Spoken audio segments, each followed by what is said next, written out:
What's up, guys? It's Leon, and today we're going to be watching, or not watch. Well, yeah, we will be watching, but here I'm going to be giving you guys my replay on my first two ever ranked games with, I guess, one of my now subscribers, Xvius.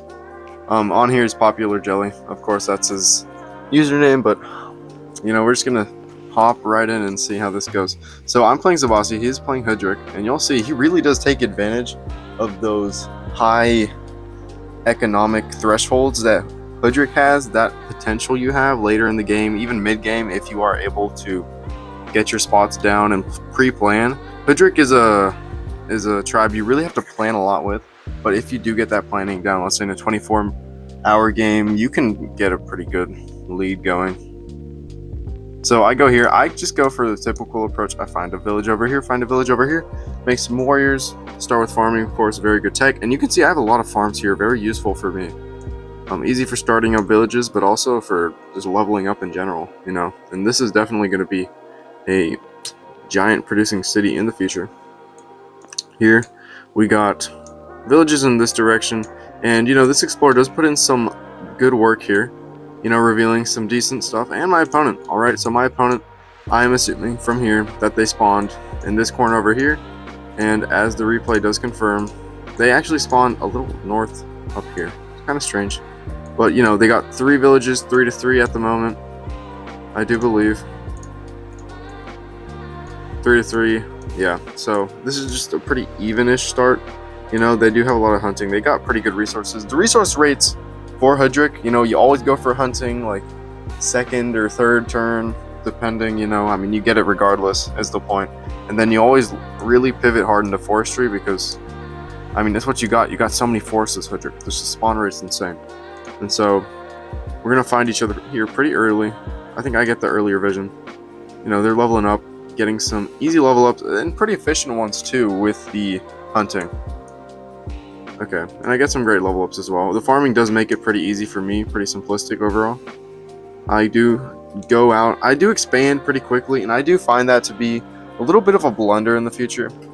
Or now looking at it from a past perspective, I do expand very quickly, and especially it's Zabasi. They have a little bit less, let's say, efficient ways to level up villages. You're going to cost 1 star extra comparative to, let's say, organization or hunting. And so those little stars do count, and maybe I should be making more units at this time instead of just expanding so rapidly with 1, 2, 3 villages in 1 turn. But my opponent is very much prepared, and you're going to find out, I'm going to find out the hard way, that my opponent is a very methodical and very smart player, because they have their warriors here ready near these villages, ready to strike. And even though I may have vision on this city here, I do not have vision on this city, so they're going to easily knock me off this village and that village. So those villages are now his.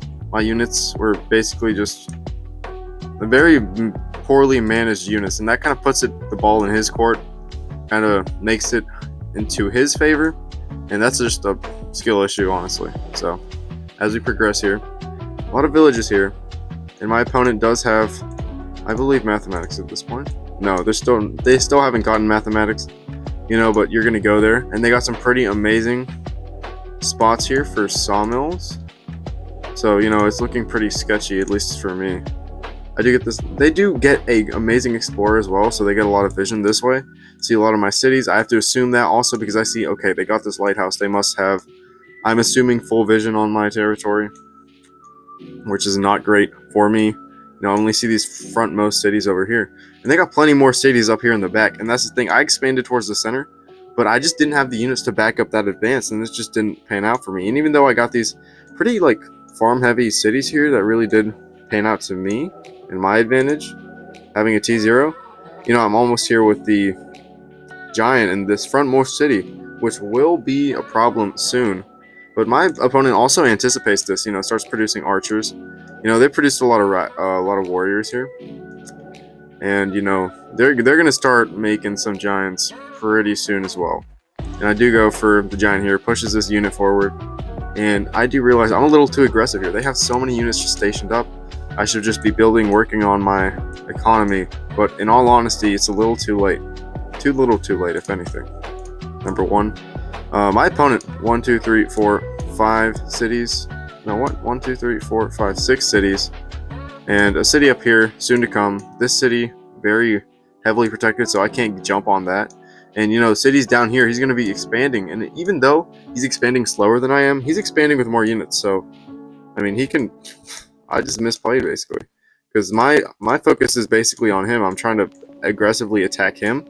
But I'm just not nearly there as far as economy goes. So his economy is just outshining mine. And now he gets mathematics. He starts getting those amazing Samo spots. And giants up pretty quickly. And that's the thing with mathematics. You can get some giants pretty quickly. And markets are absolutely insane. I'm pretty sure just spectacular, if anything. So we do get our giant, last turn. Got population growth, get another giant. But as you're going to see, it's just a giants, and giants. We're going to go giant for giant here. And you're going to see how he just completely locks up my giants and just keeps me from advancing forward. Because with these archers are great answers for giants, especially earlier. Later on, you got catapults and such. But archers, they're more mobile. And, look at these sawmills here. Like, oh my goodness, I'm getting absolutely thwarted economically. This is an amazing market spot right here. And, they don't have a market spot here, unfortunately. But this is basically just enough to say, wow, that's an amazing market spot. That's a max market, if anything. It is. I'm pretty sure this is 4 and 4. And not good for me. Their economy, hustling and bustling, all right? I was expanding this way. Maybe I got this ruin here, an explorer. That's all right. We got a lighthouse. But again, nothing too crazy. I was a little frustrated here with this giant placement here because number one, I can't move my giants forward because number one, giants have more attack than defense. So if his giant hits my giant, it's going to be a trade for him. Plus, he's got all of these archers back here. I can't do anything. He's completely locking me out of any sort of attack. He has so many units backing him up. These riders aren't doing a whole lot, especially against this giant, because just riders, you can't just throw riders at giants. It's so ineffective. They lose so much. They just get one-shotted, and, it's not great, not ideal, and looking pretty dire, if anything. I got these giants moving up here, and I got roads as well, connecting up my cities, but it's just so difficult to progress, really. And I do find these villages, but the density here is very difficult, especially since I got roads. The density between these cities, these 5 here, is fine, but these down here, not so much. And even though, I fought him off a bit, didn't want him to get this city so early, but he eventually got it, and there's not really much I can do about that. I do go for these, but it's because they're just so far away, and it's just, I don't know. I mean, I just didn't go for it earlier, and now he's got all this pressure, these catapults eyeing my capital city. I can't train anything there. I can still train from the back, but now he can outproduce me. He out-monies me as far as economy goes. He out-efficient. he outs me in efficiency as well. I mean, he's just up on everything. Like, there's nothing he's not better at doing than me here. And he's marching his giants forward. And, he could definitely have more giants. Because as far as I see it, yeah, he's used 1 monument. Yeah, see, look, he's got another giant back here. And all these potential spots here, he hasn't used them yet. He's still producing. He's still got that leeway. And it's just not looking good for me. Points goes, yeah, 2,000, about 2,000 ahead of me. Not great again.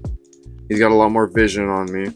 And I'm just completely getting cooked for here. All right, I'm trying to unsiege, but he's got the archers supporting his warriors. He's got a very well constructed and a good composition here.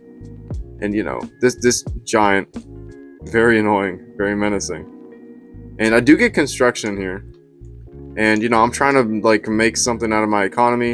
And I also make sure to put my giant here as well, because I can't, if I want to go for a windmill and go for some giant push here, it has to be here, because there's a giant there. Well, if they want to march it on here, which they're not though, which is very patient of my opponent. And even though they got catapults eyeing this, no, he's gonna play it patient. He's gonna wait. He's just gonna chip at it a little bit, and it's gonna be extremely annoying for me to deal with. And it's just an aggressive attack, but not aggressive, actually quite a passive attack, but it's very effective. You know, I got border growth down here, trying to get some more farms, trying to get some decent construction, maybe some markets up. I don't know, just trying to stall this out. But in my heart of hearts, I know it's kind of over here. I do get some nice level ups. You know, another population growth, because again, so your buildings with construction, they're never going to be as good as with lumber huts, because number one, the spawn rate. Farm spawn rates with Sabasi, they're very good, but they're not good enough to compete with Hoodrix. And it's much easier to find good market spots as well.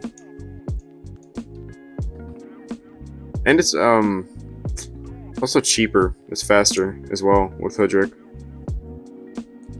So you're going to see they're pushing here, and I just give up. Number one, this giant is too menacing. These catapults, these archers, way too menacing. He got up the economy lead. Expansion-wise, he's gotten all of this. This is a lot more than what I have back here, and I just can't outproduce him. I just can't. There's nothing I can do here. And so we're going to see the rematch here, so stick around. And this rematch is very interesting, and I hope you guys grow to see me grow, you know? Alright guys, this is the second match, the final match if you will. And let's just see here. So let me unfog this. Not like this. Actually, let's just see this for a second. Be interesting, okay? So I start with Omaji, alright. He starts with Hoodrix again. And you know, he's very talented with Hoodrix. A little too talented. It's kinda scary. And you know, we're playing Omaji here. We obviously expand. And we got some pretty good suburbs here. They're a little distant. His spawn is a little worse than mine. And you're going to see how that pans out later on as far as that goes. So let's just see from both ways. Hoodrix here, moving forward. So much slower, again, because Omaji starting with riding is a very good advantage you got here. Archery, not that great of a starting tech, but it can evolve into a very good mid-game tech to late game. It can be very efficient. And he gets hunting. This is the typical Hoodrix start here. And you know, Omaji, it's a given. You want to go for these organizations. Because number one, I got a ton of fruit over here. And it's usually a very parallel resource. And the problem isn't getting your first level ups, it's getting like your future ones. You always got to go for farming because you know you got some pretty decent farm rates. It's basically like if Zabasi didn't start with the T0 and started with riding instead, that's Omaji. And, you know, it's just a more expansive Omaji. I mean, more expansive is awesome. And we'll just see here. I do get a pretty neat Explorer here, just revealing this side of the square. And, you know, knowing where your opponent isn't tells you a lot about where they are. And so, luckily, my opponent gets their second village here, on par with my village exploration here. But I'm soon to get a third as well. It's looking pretty good, pretty nice. And so let's just stick around, see my side. Anyways, okay, we get the easy level up, of course, with the fruits. We're looking to get fruits as well. Expanding here towards the middle, still haven't met my opponent, you know. Anticipating it, though. And, you know, this density is alright. Nothing too crazy. Nothing too bad, really. There leaves more to be desired, but again, we are expanding pretty quickly, using this kind of like back and forth with the riders where you use your backmost rider to push forward, reveal more, and use your frontmost rider, and you just expand faster that way. You get more vision on the board, and especially knowing, okay, this villager's over here. I doubt, okay, if I haven't met him in the middle yet, he's either going this way or this way, so I gotta be pretty mindful of that. Got that, you know, workshops. And I do believe I'm planning to get an explorer in this city. If I don't, I'm kind of stupid, but I am kind of stupid, so we'll see. I do get smacked here by an archer. I get sniped, so okay, I know they're around this direction. They've been expanding this way, just along this white part here that I can't see. Here they find a village here, and there's not much I can do about it. You know, I got riders, but I've been focused on the expansion again. I do tend to overexpand a little bit. Here, it's not that much of a blunder because my opponent's not so amazing right now. As you can see, 1, 2, 3 cities compared to my, I believe at this point, 5. Yeah, 1, 2, 3, 4, 5. You know, just the out expansion allows us to get that early economy. And the terrain does help us, of course. It's very flat on Omaji land. You get this lighthouse back here, which is really helping us out. Saves us 2 stars for the level up, and makes having a giant in our capital that much easier, especially with roads and such. It'd be pretty easy. And we have a lot of potential here to pump out giants as well. Hopping on those, finding a ruin there, and working towards that giant, getting it, and slowly marching it forward. Haven't invested into roads yet, I don't believe, so we're looking into that. You get a lighthouse here, and we do manage to snag this village right here. They are expanding, and they are using lumber huts now, trying to get that economic advantage we see last time. And they have some pretty good spots here. Let's go. Let's say a border expansion here. That's almost a max level sawmill right there. And you're going to see they're going to utilize that spot pretty well. These sawmills as well, very good. And, you know, they got some pretty good spawn as well. Their vision, a little limited. They don't know. Okay, they assume I spawned in this corner. It's the only thing that really makes sense here. You know, the assault comes from the north. They must be in the north. Just common sense, guys. Come on. And, you know, I got some pretty decent farmland and all. So as we move forward, okay, I'm just pushing this rider forward, trying to get some more vision. You get a smack on that archer. Make it a little annoying for him. Annoyance is your best friend in these games. And as you're going to see, I can't get onto this village. He's very smart. He's placed his archer behind. This area of influence would stop any road shenanigans regardless. So there's not really anything I can do about this archer. And this warrior is always going to be looking over. And he can't get on this either, because essentially that'd just be throwing away a warrior with these 2 riders. And what he doesn't know, you know, there's more. There could be more. So he's very cautious in that respect. Very good player, obviously. This part of fortune, that was a misclick. But I make it work. I try to get the level up, but there's not really anything you can do here. I got 1 level up and some wasted population. Good on me, you know. And we do find their capital. This is a pretty neat explorer. It shows us a lot about what's going on in their territory. We see their sawmill spots. We see, okay, this is what's cooking over there, and this is what they're doing. Pretty good forestry. You know, they got some barren lands, more or less. And we are expanding as well to these sides. And you're going to see he starts to form a wall eventually. And I'll show how that really does impact the game. He does get the siege on this city, but with all the riders I've been producing, I can break that easily. That's not really a problem at the moment. He's putting his warrior on this, and we are able to knock him off successfully. Just moving our riders back, no snipes from the archer. And, you know, if the archer does so choose to move on there, we can use this rider as well. Make quick work of it.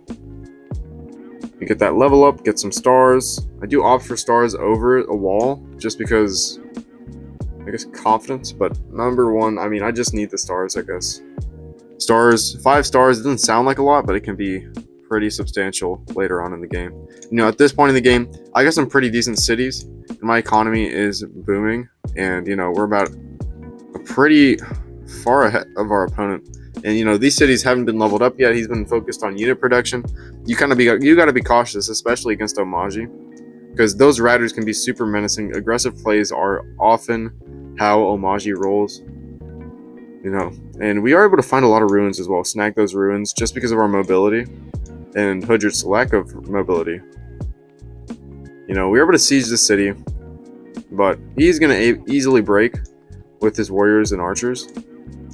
And, you know, he's still rolling with the warriors and archers. We're still rolling with riders. Riders are a very good unit in here. You'll see, okay, he got this sawmill spot. A very, very good sawmill spot right here. And, you know, he does go for the whole thing around. So instead of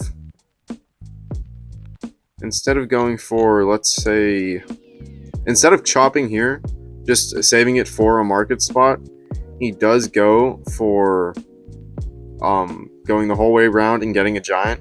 And, you know, that's a choice. You know, if you think the game's going to be determined in a shorter amount of turns, yeah, that's the play. Otherwise, you know, I'd save that for a market spot. But, you know, it's a very close game as of right now, because my opponent does have the archers, though. And this giant isn't going to be doing a whole lot, despite it being kind of standing there menacingly. And, you know, this city right here, nobody's getting this city. Even if I do put a rider on there, archers can easily whittle it down. And I don't know the support he has back here, but you're going to see he does have a lot of strong units and support on the right side, not so much on the left. This is looking a lot weaker, and I will be able to exploit that later in the game. Here, okay, he places a warrior down. It gets sniped for a second time. You know, if he's gonna give me free warriors, I'm gonna take him. I'm gonna take him. And so here we are. He's got another market spot, really great. Gets another giant. Starts producing giants. You know, a little scary, a little menacing. You know, shaking and quaking in my boots, if you will.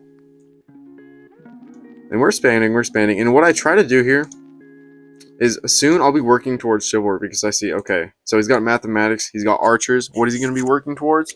Catapults. Catapults will, I mean, they one-shot riders, obviously. If he gets a front line of warriors or just gets giants with enough influence, catapults would be very annoying for me to deal with if he so properly blocks everything up. And this is 24 hours, so he does have the time to plan out for that if he does so choose. And even though, you know, we got these connections here, so we got a lot of mobility, but penetrating into the opponent's area here, it'll be a lot easier with knights. Their added mobility is very useful, and we do also have the ability to outproduce him here, because even if he does catch up in economy, let's say, which is going to be very difficult, of course, but if he does manage said thing, we're going to be able to outproduce him with 1, 2, 3, 4, 5, 6, 7 cities to 1, 2, 3, 4. Let me just check here. Yeah, 1, 2, 3, 4, 5 cities. And we're just fighting and fighting. And even if he does manage to grab the city, you know, it's going to be very difficult for him to, you know, exert that. And try to, like, keep everything locked in. Because, you know, okay, we got this here. We got this rider sieging. He is able to break the siege, of course. With a warrior back there. Another warrior. He doing the Lord's work there. And he's producing a lot of warriors, you know. You gotta fend off against those riders. You don't know when they're gonna come, where they're gonna come from. And I do land a second siege on that city. You know, making it a little difficult for him to deal with. Just being very pestering right now. Basically just annoying my opponent to death. I get that third giant. This giant's not going anywhere though. If I move it forward, it's very difficult to deal with. If he moves it forward, at least he's got the defensive bonus. But, you know, I got all these riders. And you're going to see I do make a blunder here pretty soon. But I get this ruin here. This ruin down here. And that ruin's actually going to serve me to win the game in the future. Spoilers.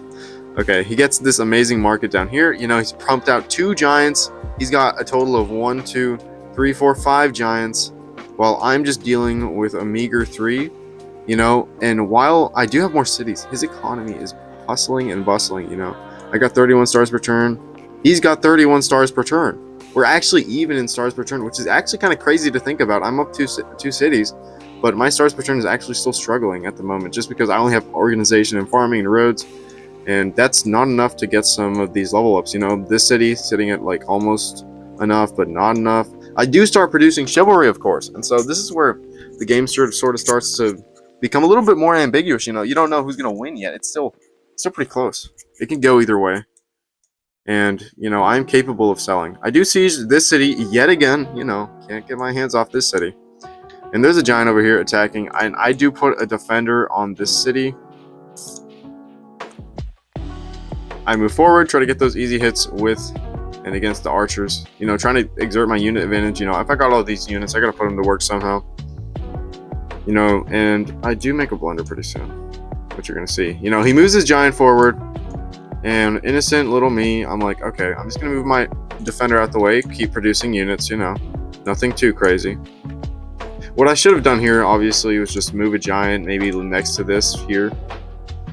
Make it a lot easier for me to respond. Then again, moving this giant would enable this giant to move forward and take that, which would be not great. So one of these giants forward, in retrospect, I do end up sieging here with a veteran swordsman, and that's because I got that from the ruin back here. And I'm able to road it up when he does manage to unsiege, which is very lucky for me, but which is somewhat devastating for him because I get the smack with the rider, and I siege with the veteran swordsman, and that is going to hold. Very devastating for him. I do make the blunder here. Okay, I produce 2 defenders here, and I don't realize, okay, he just needs a shot from an archer and a giant hit, and that's all he needs, and it's nothing crazy neither. Maybe I should just put on maybe a giant here just to completely stonewall him, or I could have actually let him siege the city just to storm him with this, but also with the added giant hit here. I do have more chivalry going on, and I'm getting sieged by a full health giant. A major blunder on my part. Did not mean to fumble the bag there. But we managed. So I got all these riders, and all these riders are gonna die for a good cause. Why? Well, as the valiant kamikaze pilot does stand here to tell you. I wouldn't know. They don't stand here. That's kind of the point, because they died. Anyways, giants kind of crazy. Warriors down here putting in work, but not enough work. These giants, it's going to take a while for them to come up here and start exerting pressure. It's going to be very difficult for them. And, this is kind of very asphyxiating down here. These giants are really putting a toll.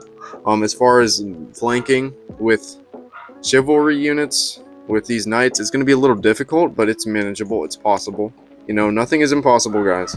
He is sieging, but I'm just going to have to keep hitting 4 damage, 4 damage, 5 damage, 5 damage. Now I'm roading in riders, and I finally do get the kill with the knight. And I do get an alright chain. I just hit that giant, kind of kamikaze that guy into the giant. He does decent damage either way, so not a complete loss. Regardless, here we go. And, I am struggling a bit here. I do try to flank here. I got this veteran swordsman, put that guy to work. If I'm gonna have him, I might as well get some easy free kills with that leveled up unit. Do go for some smacks here. I'm trying to get that giant off that village, but I do level up here, get some border growth. In all honesty, I don't know why I got the border growth. In retrospect, it's kind of weird. I don't see a lot of benefit to that. I don't got lumber huts or anything, so no crazy sawmill spots for me. Probably just to exert more control, I think. Maybe to stop any advances by the opponent, try to asphyxiate them. It was a mental thing. I was trying to get in their head, and okay, I see, okay, they're starting to produce chivalry here. They're trying to, put in some work. Kind of scary. I don't know how that's going. But, we roll. Okay, so in continuation here, we got these units, especially the chivalry units, putting in some decent work. And we're starting to see, okay, we got to attack somewhere. We got to find that weak point. Where's that weak point? All right, and we are moving some giants in, getting some decent attacks and damage going. But he is, again, using his efficient units to get that nice chip right there. It's all right. And we do get rid of this knight here with our knight. Especially, we're trying to put this giant here, number 1, to control that unit. I didn't want that knight to go anywhere crazy. I did end up trying to space out my units, or at least put them a little farther back, to where he can't use the roads from my cities. But I'm just kind of shook. I don't know if they changed it or something, and I'm just trying to be extra certain that he can't screw me over. So I do end up going there. I killed the archer. I don't know why. I should have just sieged. That's kind of like common sense. I don't know why I did that necessarily. Does make it easier for him to kill as well, so it's just a bad play overall. I did have vision on that, so just kind of stupid, but it's all right. Still making hits on this giant, and we do end up sieging with this rider. And once this city falls, it all kind of starts to fall apart. But that's not the nail in the coffin yet. We get another border growth here, potentially another giant on the horizon. There are enough resources here. Our knight does get murdered brutally, euthanized. And he does have a knight all the way back here. But we are finally able to end the struggle over this village here. And that kind of ends the era here. I have been kind of choking him out with these defenders, moving him in slowly. I do end up getting a siege with the defender, which is very difficult to break. Defender sieges, only 3 stars, but it's very, very annoying. And I'm very good at annoying people, so I do manage. Start rotating here. I get these defenders up in real close and personal with this catapult and this giant here. Just trying to push my frontline units as far as I can. You end up hitting that giant, getting rid of some units there with my knights. And I do have the advantage here. And this knight here is going to do great work for me, as you're going to see here pretty soon. He does move this catapult down here, but what he doesn't know is that I now have access to his catapult. Or I soon will have access. Once he produces this warrior, which was his fatal mistake here, I'm going to move the defender out of the way, give a smack, just so I can find this amazing chain here that I did not have vision on and get a siege on his city, on his capital, by the way. And he's able to break this siege here. But these potential sieges in the future, these ongoing conflicts here, yeah, you can't break that. So that's a good game. And I just want to thank my opponent, Xvius, I believe, or Popular Jelly, as you do see here.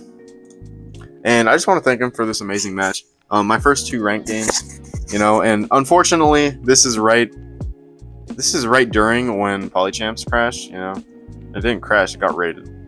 And, that's unfortunate, but nonetheless, I will be looking forward to more Polychamps gameplay, or just like playing in the future.